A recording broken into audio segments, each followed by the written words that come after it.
porto 25 anys aquí i vull seguir vivint aquí. Jo estic i vinc per estar aquí.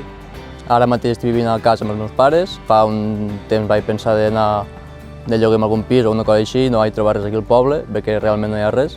És que no hi ha cases. Tens parella o no, tens la feina per aquí prop i trobes que has d'anar al poble del costat, te n'has d'anar a viure a Lleida. A través de la borsa d'habitatge, els propietaris tindran totes les facilitats de poder llogar més ràpid i més fàcil a tota la gent que es vol quedar aquí al poble a viure. Tindran els millors candidats perquè aquesta borsa ho garanteix i serà més fàcil per a tots. I que a veure que hem de fer créixer el poble, perquè si no, d'aquí no res, no hi haurà ningú. Si tens una casa buida, Lloga-la i dona vida al poble.